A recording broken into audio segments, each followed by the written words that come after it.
रजनी को बचपन से ही पेंटिंग का बहुत शौक था। वो हमेशा से ही पेंटर बनना चाहती थी, पर उसके माँ और पिताजी ने उसको कभी भी इस चीज के लिए सपोर्ट नहीं किया और उसकी शादी नीरव से हो गई।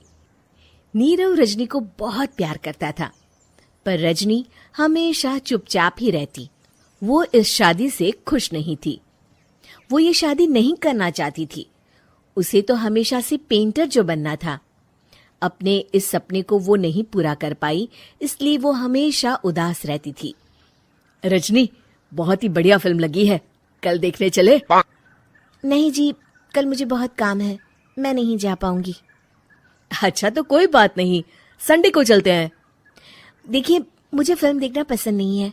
आपको जाना है तो चले जाइए। नीरव को मना करके रजनी वहां से चली जाती है और अपने बैग को खोलकर उसमें बंद पड़े ब्रश और कलर्स को देखकर रोने लगती है। रजनी, चलो ना कहीं बाहर खाने चलते हैं, कुछ तुम्हारी पसंद का। जी, मुझे नहीं जाना, मेरी तबीयत ठीक नहीं है। रजनी वहां से चली जाती है। नीरव को समझ नहीं आता कि रजनी उससे इतना दूर क्यों रहती है।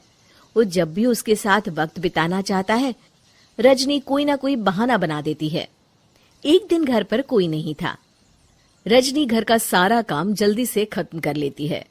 घर पर अकेले होने के कारण वो सोचती है कि वो आज पेंटिंग करेगी। वो अपने कमरे में जाकर पेंट ब्रशेस और कलर्स निकालकर जैसे ही कलर मिक्स कर रही होती है कि दरवाजे पर बेल बज जाती है। अब कौन आ गया इस वक्त? इतनी मुश्किल से तो मुझे पेंट करने का मौका मिला है। रजनी दरवाजा खोलती है तो उसकी सास अपनी सहेलियों के साथ खड़ी होती है और सब घर के अंदर आ जाते हैं। अरे बहू, सबको शरबत बनाकर पिला दे, बाहर तो बड़ी गर्मी है। उफ। जी। रजनी पेंट ना कर पाने से उदास हो जाती है।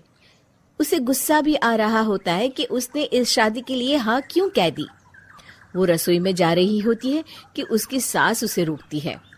बहू, सबके खाने का भी इंतजाम कर लेना, आज का लंच तो ये सब यहीं करेगी। हाँ। रजनी बिना कुछ कहे रसोई में चली जाती है। सबके लिए खाना बनाती है। सब खाना खाते हैं और रजनी घड़ी देखती है कि ये सब कब जाएंगे ताकि वो अपनी पेंटिंग कर सके। जब शाम होती है तब सब चले जाते हैं अपने घर। अरे बहू, सब तेरे खाने की तो बहुत तारीफ कर रहे थे, सबको बहुत अच्छा लगा खाना। आपको मुझे सुबह बताना चाहिए था ना कि आपकी सहेलियां आ रही हैं। पता भी है कितना वक्त लगा सारा खाना बनाने में। अरे बहू, तू ऐसे कैसे बात कर रही है मुझसे? तो और कैसे बात करूं? मैं इस घर की कोई नौकरानी नहीं हूं कि इतना काम करूंगी। रजनी अपने कमरे में जाकर दरवाजा बंद कर लेती है। शाम को जब नीरव आता है तो उसकी माँ उसे पूरी घटना के बारे में बताती है। क्या रजनी ने आपसे इस तरह बात की माँ? हाँ, और पता नहीं उसे क्या हो गया है, शाम से बाहर भी नहीं आई है। मैंने तो कई बार आवाज दी, खाना भी नहीं खाया उसने। तू ही बात करके देख ले बेटा। नीरव अपने कमरे का दरवाजा खटखटाता है। रजनी, दरवाजा खोलो, मैं हूं। रजनी दरवाजा खोलती है और फिर वापस जाकर अपने बिस्तर पर लेट जाती है। रजनी, माँ से बात करने का ये क्या तरीका है? मैंने कोई गलत बात नहीं की है। अरे तुम क्यों ऐसे बर्ताव कर रही हो सबके साथ? क्या तुम इस शादी से खुश नहीं हो? रजनी कुछ नहीं बोलती। अरे बताओ मुझे रजनी, क्या ये शादी तुम्हारी मर्जी के खिलाफ हुई है? हाँ, मैं ये शादी कभी नहीं करना चाहती थी। तुमसे क्या, मैं किसी से भी शादी नहीं करना चाहती थी। रजनी रोने लगती है। चुप हो जाओ रजनी, बताओ मुझे, तुम क्यों नहीं करना चाहती थी शादी? रजनी बेड के नीचे से अपने पेंटिंग्स, कलर्स, ब्रश, पेपर्स निकालती है।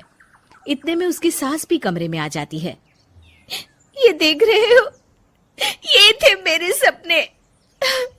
मैं पेंटर बनना चाहती थी, पर माँ पापा ने कभी सपोर्ट नहीं किया और मेरी शादी करवा दी। मेरे सारे सपने टूट गए। हर वक्त बस गुस्सा आता रहता है मुझे। मैं जानती हूँ कि आप लोगों की इसमें कोई गलती नहीं है, पर मैं क्या करूं, मुझे समझ में नहीं आता।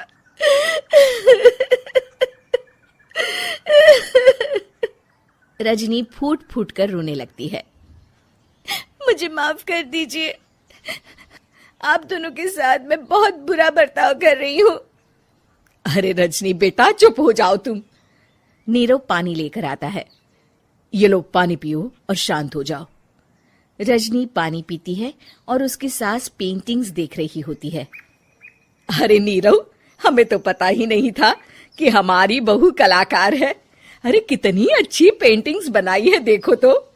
ये वाली तो मैं अपने कमरे में ले जाऊंगी। आपको ये पेंटिंग्स अच्छी लगी? अच्छी नहीं, बहुत अच्छी लगी। और तुमने हमें बताया क्यों नहीं? तुम जब चाहे पेंटिंग कर सकती हो रजनी।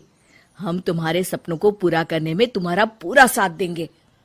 हाँ बेटा, हम कला की कद्र करते हैं।